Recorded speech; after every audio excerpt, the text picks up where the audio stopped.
ሰላም እንደምን አላችሁ? ይህ መርሃ ግብር በዋልያ መጽሐፍት እየተዘጋጀ የሚቀርብ ሲሆን በዛሬው ዕለት ባዘጋጀነው መርሃ ግብር ደራሲ ሄኖክ በቀለ የሀገር ያጣ ሞት መጽሐፍት ደራሲ ከሀያሲ ቴዎድሮስ አጥላው ጋር የሚኖራቸውን ቆይታ እናቀርባለን።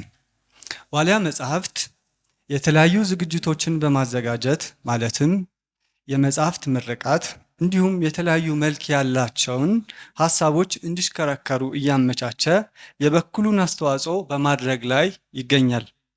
በዋልያ መጽሐፍት ለአዋቂዎች እና ለሕፃናት የሚሆኑ የተለያዩ ይዘት ያላቸው መጽሐፍቶች ይገኛሉ። መልካም ቆይታ እንዲሆንላችሁ ከወዲሁ እንመኛለን። ደራሲ ሄኖክ እና እንደዚሁም ወንድማችን ቴዎድሮስን ወደ መድረክ እንጋብዛለን።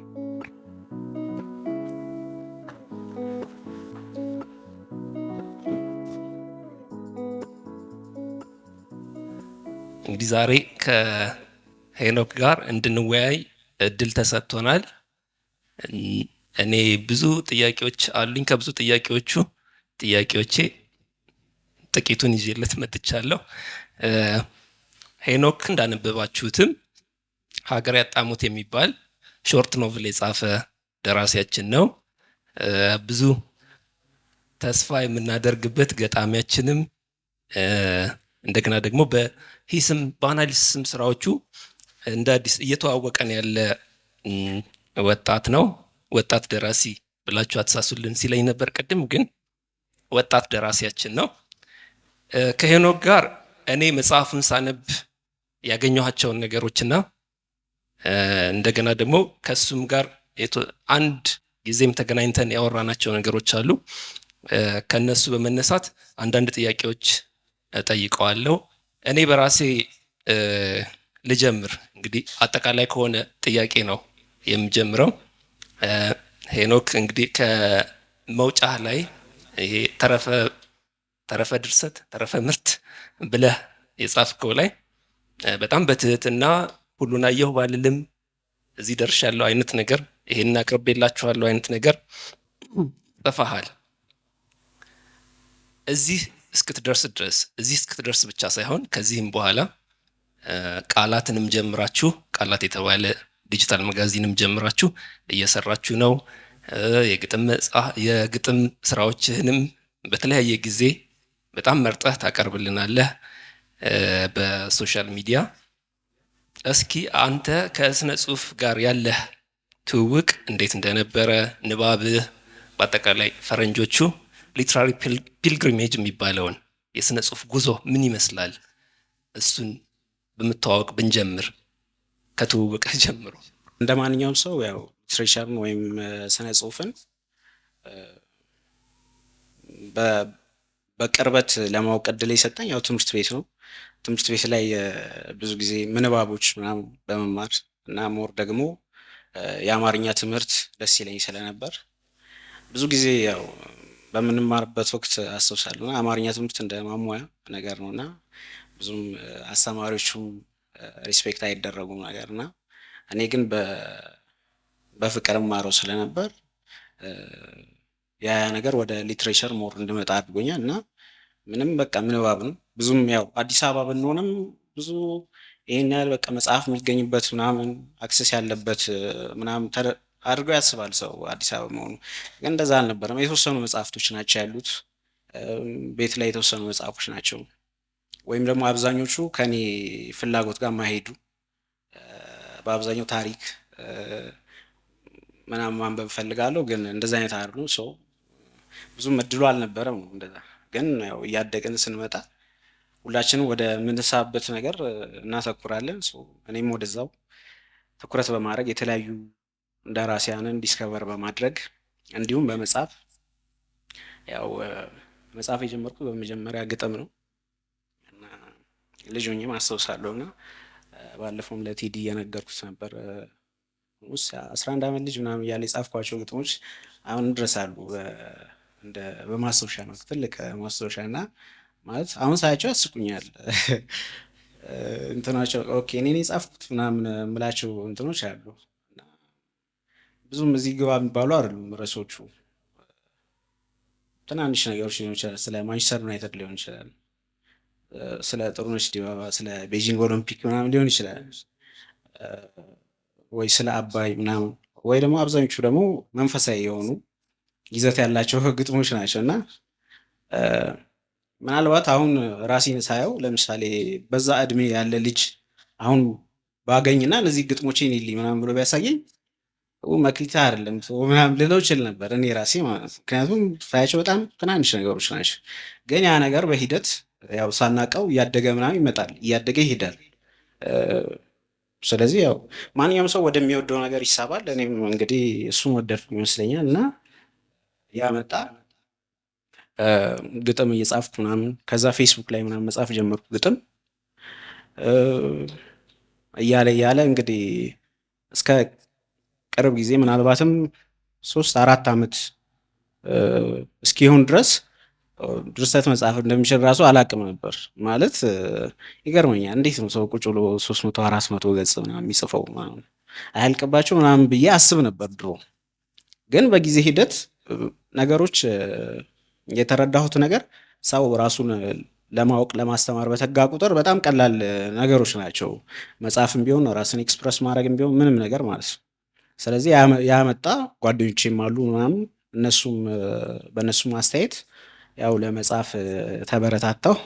እንግዲህ ሀገር ያጣሙት ደግሞ በውስጤ የነበሩ ነገሮች ስለሆኑ ማለት ብዙ ጊዜ አስባቸዋለሁ፣ ግን ቁጭ ብዬ ፎርም ሰጥቼ ምናምን ነገር ለመጻፍ ብዙም እንትን የለኝም፣ ፍላጎት ሳይሆን እንዴት ነው ችሎታው ያለኝ አይመስለኝም ነበር።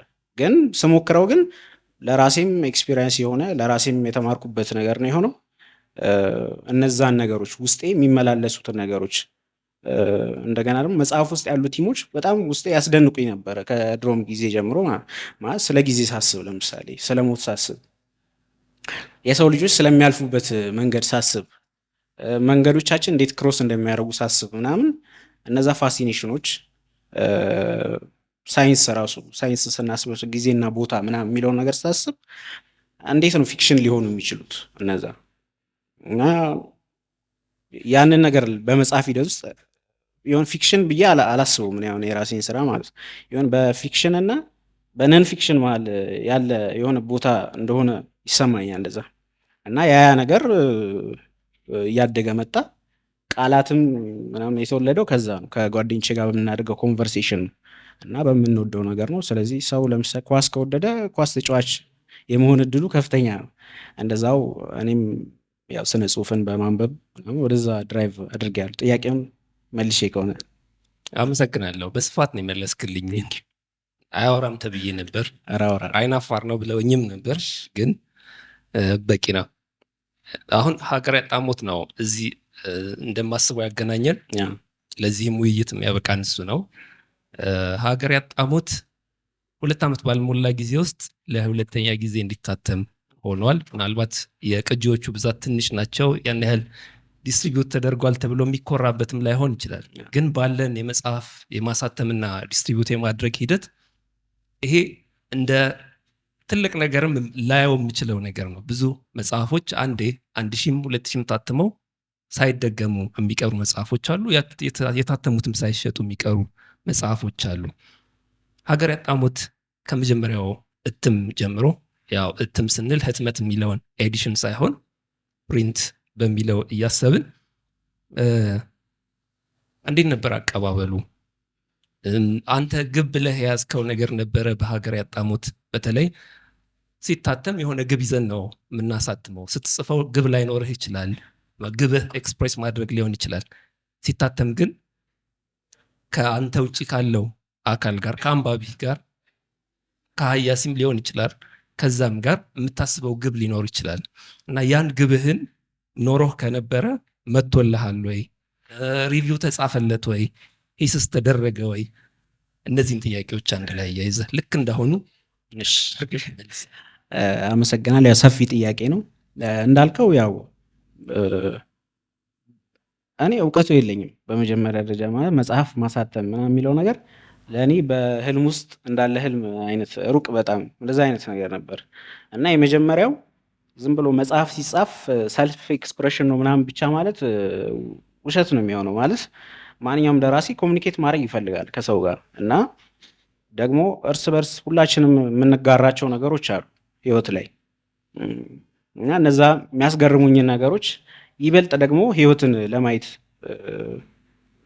ትንሽ ሆነን እንታዘባለን ብዙ ነገር፣ ግን እድሜ ደግሞ ነገሮችን የምናይበትን መንገድ ይወስናል እና እነዛ ነገሮች ሳይ በአብዛኛው እንደውም ሾርት ስቶሪዎች ነበሩ እንደ ወጥ ነገር የሆኑት ማለት ነው። ግን ውስጤ ያ ፍላጎት አለ ማለት የማያቸው ነገሮች መግለጽ ማለት ሊትሬቸር ካልሆነ የማይገለጹ ነገሮች አሉ። ካዥዋል ይሄ ቨርናኩላር በሆነው በአዘቦት ኑሯችን ብዙ ነገር እናስባለን፣ ከጓደኞቻችን ጋር ብዙ ነገር እናጫወታለን ምናምን፣ ግን ሁሉም ነገር ከሚሰማን ስሜት በመለስ ያለው ነው። የምንጽፈው ነገር በሙሉ የሚሰማን ነገር በሙሉ ልንጽፈው አንችልም እና ለዛም ነው ለምሳሌ ዓለም ላይ ያልተባለ ነገር የለም። ስለ ፍቅር ብዙ ተብሎ ሊሆን ይችላል፣ ስለ ተስፋ፣ ስለ ሞት ምናምን በጣም ብዙ ነገር ተብሎ ሊሆን ይችላል፣ ግን እያንዳንዱ ሰው ያንን የሚረዳበት መንገድ ይለያያል። ለዛም ነው ስቲል ሊትሬቸርም ሙቪም ምናምን ቀጥሎ የሚኖረው ለዛ ነው። በየሰው ኤክስፒሪየንስ ውስጥ በየራሳችን ውስጥ ሲያልፍ እንዴት ነው የምንቀበለው የሚለው ነገር ማለት ነው። ለምሳሌ መጽሐፍ ቅዱስም ላይ ስናይ ለምሳሌ ወንጌሎችን ስናይ የሰዎቹ ማንነት ይታያል ማለት የእግዚአብሔር ቃል ነው ብለን ብናምንም ለምሳሌ ማቴዎስ እንዴት ጻፈው፣ ሉቃስ ከምን ፐርስፔክቲቭ ጻፈው ምናምን ስንል የሰዎቹን ሁኔታ እናይበታለን። ለዛም ነው አሁን እኔ የጻፍኩት ነገር እኔን የሚሰማኝን ነገር ነው እና ያንን ሼር የሚያደርጉ ያንን ኮሚኒኬት የሚያደርጉ ሰዎች ብዙ አሉ። የተረዳሁትም ነገር ያ ነው እና ሀገር ያጣሙት ሲታተም ኦኬ አልቋል ምናምን ለማለት በጣም ማለት መከራ ነው ያየሁበት። ማለት አልቋል የሚባለው ቦታ የት ጋር ነው ለአንድ ነገር ማለት ሁሌም የሆነ ኤክስቴንሽን አለ፣ የሆነ መቀጠል የምንችለው ቦታ አለ ማንኛውም ሊትሬቸር ላይ ማለት ነው። በጣም እኛ የምናደንቃቸው በጣም ትላልቅ መጽሐፍት ብለን የምንላቸው ነገሮች ለደራሲው እስቲ አንድ ኤዲት አድርገው ብለን ብንመልሰው ምናልባት ሌላ ነገር አድርጎ ሊሰጠን ይችላል እና ስነ ጽሁፍ አያልቅም። ስለዚህ እኔም እንግዲህ የሆነ ቦታ ስደርስ ኦኬ በቃ ማለት የምፈልገውን ነገር ሙሉ ለሙሉ ባለው ማለት ተጠግቼዋለሁ። ቢያንስ የምፈልገውን ነገር የሚሰማኝን ነገር ለሰው ለመናገር ተጠግቻለሁ ብዬ ያሰብኩት ቦታ ድረስ ሄጃለሁ። ብዙ ጊዜ ኤዲት አድርጌዋለሁ ምናምን። ከዛ መጨረሻ ላይ እንግዲህ ወጣ ሀገር ያጣሙት እና ኤክስፔክቴሽን ምናምን ሰው እንዴት እውነት ለመናገር እንዴት እንደሚወስደው አላቅም፣ እንዴት እንደሚረዳው አላቅም። ግን እኔ ነኝ በቃ አንድ በዚህ ዘመን የሚኖር አንድ ሰው ነኝ፣ አንድ ወጣት ነኝ ምናምን የራሴ ሀሳብ አለኝ እና ያንን ነገር የጻፍኩት ሰው ደግሞ በራሱ መንገድ ኢንተርፕሬት ሊያደርገው ይችላል እና አንዳንዴ ለምሳሌ ሰዎች እንደዚህ አስበህ ነው ምናምን እዚህ ጋር የጻፍኩት ነው ሲል ኦኬ እኔ አላሰብኩትም፣ ግን እውነት ነው ያስኬዳል ሀሳብ እና የምንጽፈውን ነገር በሙሉ አንዳንዴ ሰብኮንሽስሊ ሳናስበውም አንዳንዱን ነገር እኔ ራሱ ማለት ከጻፍኩት በኋላ ኦኬ እንደዚህ ብዬ ነበር ቆይቼ ሳነበው ማለት እንደዚህ ብዬ ነበር የሚገርም ላይ ነው የምላቸው ቦታዎች አሉ። እንደዚህ ደግሞ ቢሆን የምላቸው ነገሮች አሉ። ስለዚህ ያ ሲወጣ ምንም ለእኔ ኤክስፔክቴሽን የለውም። በቃ ኮሚኒኬት ማድረግ ነበር የመጀመሪያው ሀሳብ ማለት ነው። ግን መጽሐፍ ማሳተም፣ መጽሐፍ ዲስትሪቢዩት ማድረግ፣ መጽሐፍን ፕሮሞት ማድረግ፣ መጽሐፍን ሰው ጋር እንዲደርስ ማድረግ ደግሞ ሰው ደግሞ የተሰማውን ነገር እንዲነግርህ መፈለግ ምናምን በጣም አድካሚ ነገሮች ናቸው ከምናስበው በላይ እና ለዚህ ድካም አልተዘጋጀሁም ነበር፣ ወይም ደግሞ እንደዚህ እንደሚያደክም ራሱ አላቅም ነበር።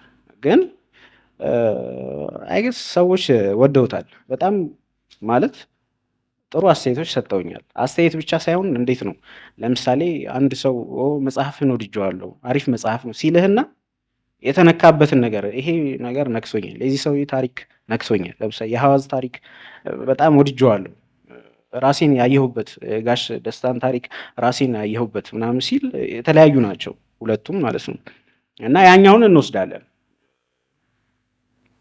አድናቆት ምናምን ሳይሆን እንዴት ነው ሰዎችን ሪች ማድረግ መንካት አሪፍ ነገር ይመስለኛል እና ሰዎችን ደግሞ ኢንስፓየር ማድረግ።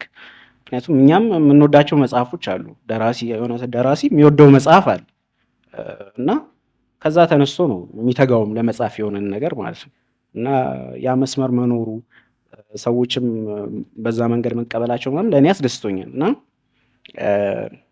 በመታተሙ ደስተኛ ነኝ። እንግዲህ ሰዎች አሁንም ቢያነቡት ደስ ይለኛል።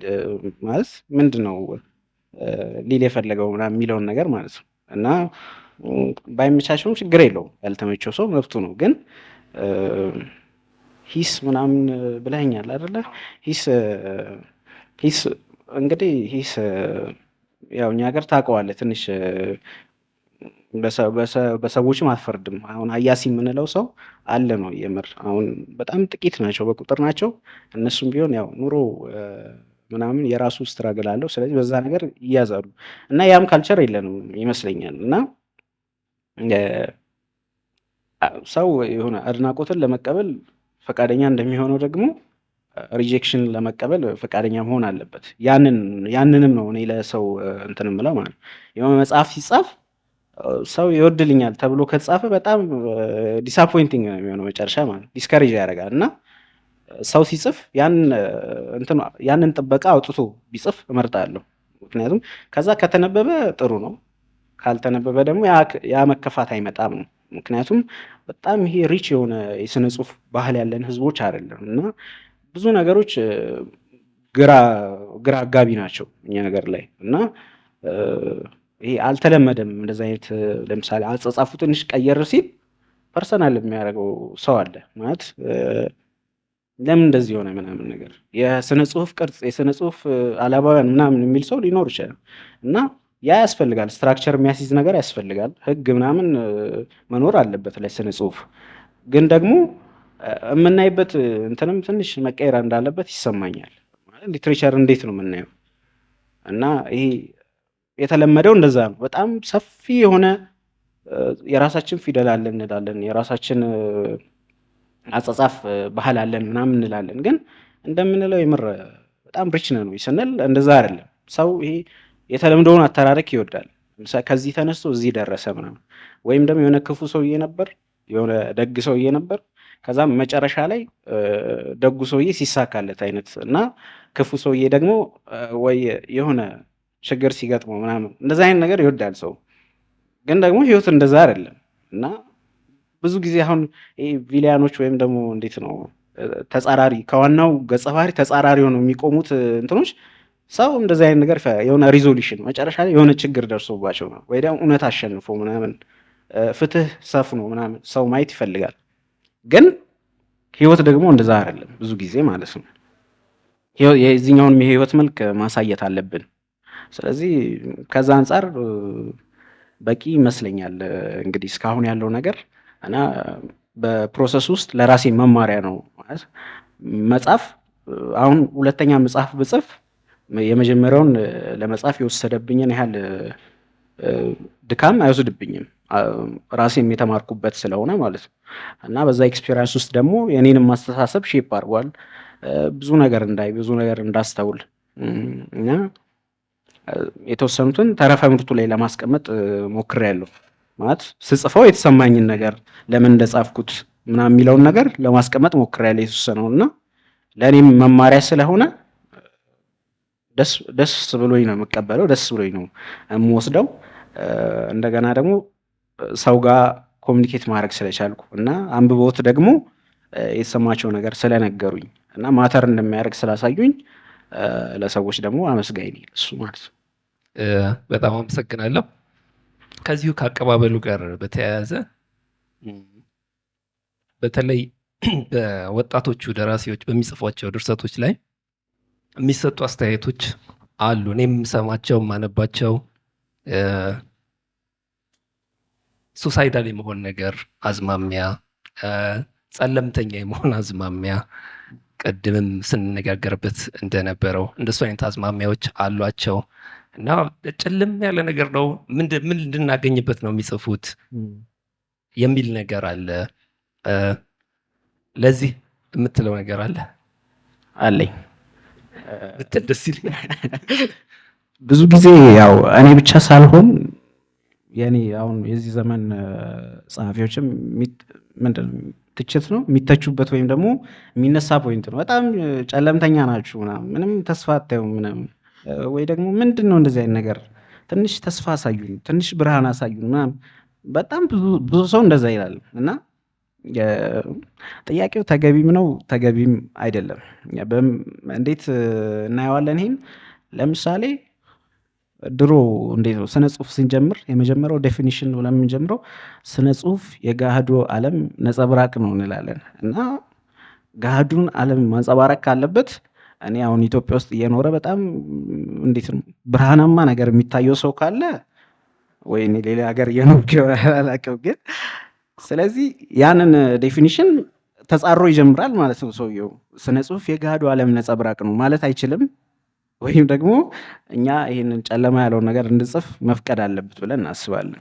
ግን እኛ ለምሳሌ የሆነ ተቀጣጥሎ የመጣ መከራ የወደቀበት ትውልድ ነው ማለት ብዙ ያልተፈቱ ነገሮች አሉ እና መጥተው እኛ ጋር ነው ሁሉም ዝርግፍ ያለው ማለት ነው። እና ለሁሉም ነገር መፍትሄ እንዲያበጅ የሚጠበቀው ይሄ ትውልድ ምናምን የሚባለው ነገር እና ሲጀመር እኛ እንደ እኔ ትውልዱን ወክዬ ባላወራም ግን እንደ ትውልድ ምንም መወቀስ ያለበት ትውልድ ነው ብዬ አላስብም። ምንድን ነው ትውልድ ሲጀመር ማለት አሉ የዛኔም ያ ትውልድ የሚባሉትም ሰዎች አሉ የእኛ ትውልድ አካል ናቸው። አሁንም የኖሩ አብረው እና ጨለማ ምናምን ይባላል። ግን ህይወት ሁለት መልክ አላት። በቃ ጨለማ ናት፣ በዛ በኩል ደግሞ ብርሃን አላት።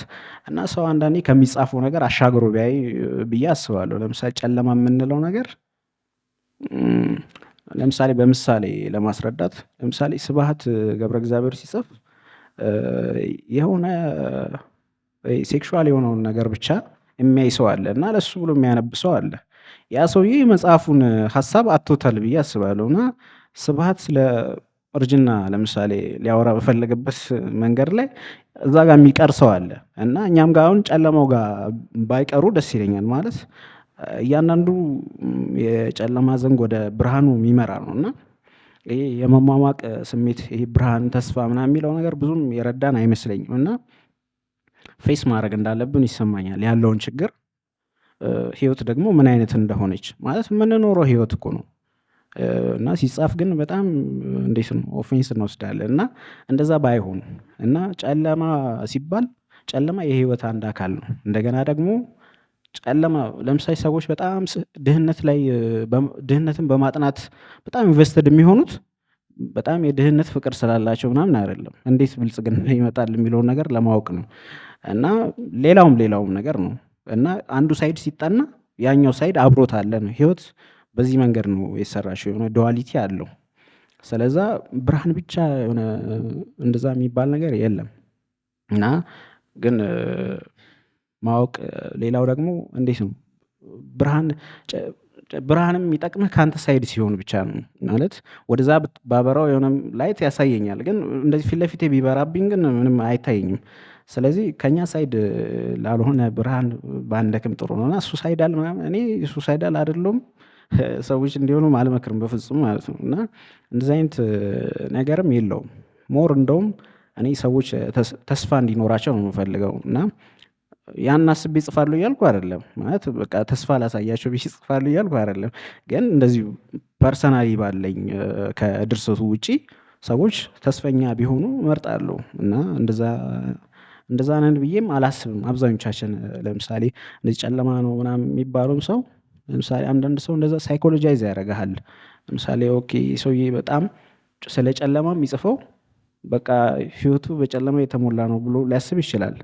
ግን እንደዛ አይደለም። እንደዛ ባይወስዱት ብዬ አስባለሁ ሰዎች። እና ጨለማ ይሄ ሱሳይዳል ምናምን ብዙም እኔ እንጃ አልመሰለኝም። ይሄንን ሰው ኤክስፔክት ወይም ደግሞ በዛ መልኩ እንዳይ የሚያደርገው ከስነ ጽሁፍ ምን አገኛለሁ ብሎ ከማነበው ነገር ምን ጥቅም ነው የማገኘው ብሎ ከማሰብም ይመስለኛል።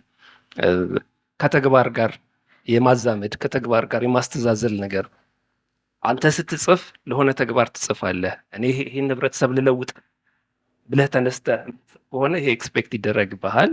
ኦኬ ከራስህም እሱን ነው እንትን መጨረሻ ላይ ውጤቱን የምትጠብቀውም ውጤት እንደዛ ሊሆን ይችላል። ይሄን ማህበረሰብ ከጨለማ አስተሳሰብ የሚወጣበትን መንገድ አሳየዋለሁ ብለህ የምትነሳ ከሆነ ይሄ አሁን በፊት ሶሻሊስት ሪያሊዝም ምናምን እየተባለ በአንድ አይዲዮሎጂ ታኮ ሲጻፍ እና ለፐርፐዝ የሚጻፍ ሲሆን የሆነ ፋንክሽን ይኖረዋል፣ የሆነ ተግባር ይኖረዋል። ለዛ ተግባር ለመወጣት ነው። አሁን ሰው ሲያነብብ ያንን ነገር ኤክስፔክት የሚያደርግ ይመስለኛል። ይሄንን ማህበረሰብ በዚህ ጊዜ እንደዚህ ጨለማ ውስጥ የኖረው ማህበረሰብ የማይለውጥ ከሆነ የስነ ጽሁፍ ጥቅም ምንድን ነው የሚል ጥያቄ ማንሳትም ነገር ይኖረዋል። ከዚህ ጋር የማያይዝልህ ወደኋላ አነሳዋለሁ ብዬ የነበረ ጥያቄ ነው። አንድ ጽሁፍህ ላይ ስነ ጽሁፍ እየሞተ ነው የሚልም እንትን አለ። እየሞተ ነው የሚለውን እንተውና ግን እየሞተ ነው የሚለው እያሳሰበህ የመጣው በትምህርት ውስጥ በታሪክ ውስጥ የታሪክ አካል ቢሆን የትምህርት አካል ቢሆን ከማህበረሰብ ጭካኔን የማውጣት ነገር ይኖረዋል። እንደውም ርዕሱን ታስታውሰኛለህ? ቃላት ላይ የጻፍከው አንድ ኪነትና የመጀመሪያው ቃላት ላይ የጻፍከውም ነገር አለ እና ስነ ጽሁፍ ተግባር እንዲኖረው ማድረግም ይቻላል የሚል አስተሳሰብ አለ። እንደገና ደግሞ ይሄ ደግሞ ተግባር ኤክስፔክት በሚደረግበት ጊዜ ደግሞ ይሄንን አሁን እንደው እና የሚጽፉ ሰዎች ላይ ማህበረሰብ አደራ በሚጥልበት ጊዜ ደግሞ ለምን የሚልም ሀሳብ ያለህ ይመስላል። አስታርቅልኝ። እሺ ያው ሁለት አይነት እንዳልከው ሁለት አይነት አስተሳሰቦች አሉ በዚህ ዙሪያ። ግን ደግሞ እኔ አርት ወይም ደግሞ ማንኛውም ስነ ጽሁፍ የሆነ ጥቅም የሚባል ነገር የለም ብዬ አስባለሁ። ጥቅም የለውም ስል ግን ምን አይነት ጥቅም? ለምሳሌ ይሄ ሳይንቲፊክ የሆነ ኢምፔሪካል የሆነ ምንመዝነው ምናምን እንደዚህ አይነት ጥቅም የለም። ለምሳሌ ማንኛውም ሳይንስ እንደዚህ አይነት ተግባራዊ የሆነ እንትን ይሰጣል። ተግባራዊ የሆነ ምላሽ አለው ማንኛውም ሳይንስ። ለምሳሌ ግብርና ሳይንስ ከሆነ ሀሳቡ ግብርናውን ማሳደግ ሊሆን ይችላል። እንደዛም ሌላው አርት ግን የመጀመሪያው ነገር ሰዎች እንዲያውቁ በቃ ይሄ ማወቅ ወይም ደግሞ አንደርስታንድ ማድረግ ነው። ጥቅሙም ከሆነ የሚሆነው ማለት ነው። አንደርስታንድ የሚያደርጉት ነገር ምንድን ነው? ምን አይነት ሁኔታ ውስጥ እንዳለን፣ ምን አይነት ሲቹዌሽን ውስጥ እንዳለን ሰዎች እንዲረዱ ማለት ኢንቫይሮንመንታቸውን እንዲረዱ አስስ እንዲያደርጉት።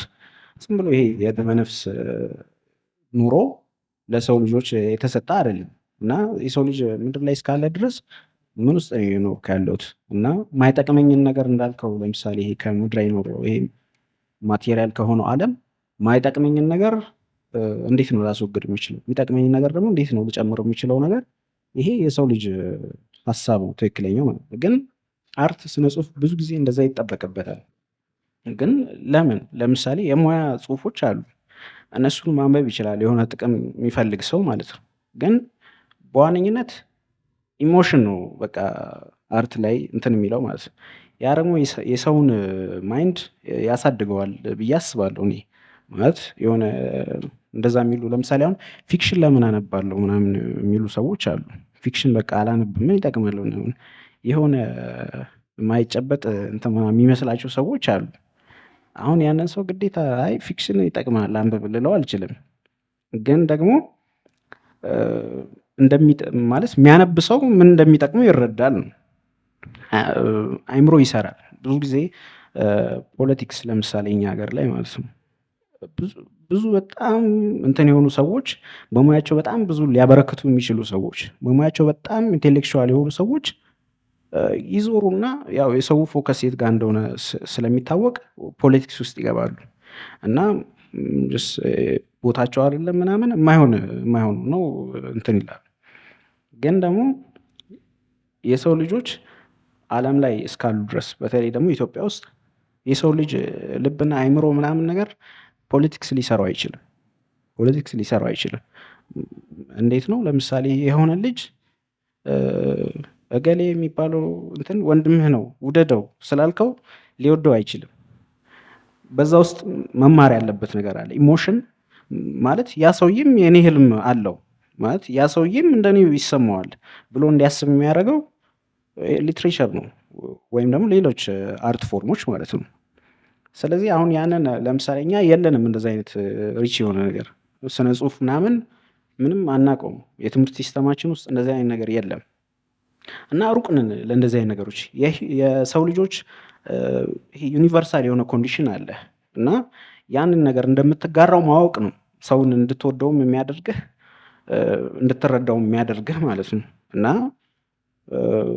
ኦኬ ቴዲም እንደኔ ስለ ሞት ያስባል፣ ቴዲም እንደኔ ስለ ተስፋ ያስባል ምናምን እና እነዚህ ነገሮች ናቸው ሰውን አንደርስታንድ እንድታደርገው አክሴፕት እንድታደርገው እና ደግሞ ይሄ ሰውን አክሴፕት የምታደርገው ያ ሰውዬ እንዴት ነው የሚያስበው የሚለውን ነገር ባወቅ ቁጥር ነው። እና ብዙ ነገር ያንን ነው የሚሰራው ሊትሬቸር ሳናስበው ማለት ነው።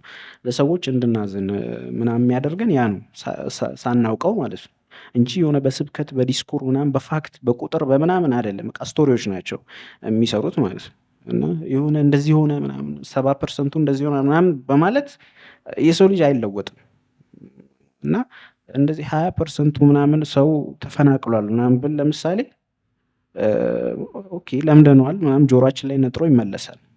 ግን የአንድን ሰው ስቶሪ ብትነግረኝ በዛ ውስጥ እገሌ የሚባል ሰውዬ እንደዚህ ሆነው ምናምን እና ሲምፓቲው ይፈጠራል ነው የሀዘኔታ ይፈጠራል። ስለዚህ ከዛ አንጻር በቃ ሊትሬቸር ግድ ይመስለኛል። እና ሞቷል ምናምን ላልከው ሞቷል አላልኩም፣ ግን የሚሞት ይመስለኛል ሳስበው ማለት ነው። ማለት አሁን ባለበት አካሄድ ብዙም ትኩረት የሰጠነው አይመስለኝም፣ ቁብ የሰጠነው አይመስለኝም። በጣም ብዙ ችግሮች አሉብን ምናምን ሀገራችን ላይ እነዛ ነገሮች ዳይቨርት ያደርጉናል ምናምን። መጀመሪያም እንደዚ አይነት ባህል አልነበረን። በጣም የሊትሬቸር ባህል ያለው ህዝብ አይደለም፣ አፋዊ ነበረ እስከሆነ ጊዜ። ከዛ ወዲህ ደግሞ ያለው በጣም የተመጠኑ መጽሐፎች ናቸው ያሉት ማለት ነው። እኔ ለምሳሌ የሆነ መጽሐፍ ፈልጌ ላንብብል ራሱ አሁን የሚጠሩ መጽሐፎችን አላገኛቸውም ብፈልግ ራሱ ማለት ነው። በጣም ሬር ናቸው እና ሬር ነው መጀመሪያም ሊትሬቸር ሰው ብቻ ተስፋ አደርጋለሁ እንዳይሞት፣ ባይሞት ደስ ይለኛል ምናምን እመኛለሁ። ግን ደግሞ አክቹዋሊ የሆኑ ፋክት ስታየው ግን ብዙ ተስፋ የሚሰጥ ነገር አይደለም። ስለዚህ አስታረኩት ይመስለኛል።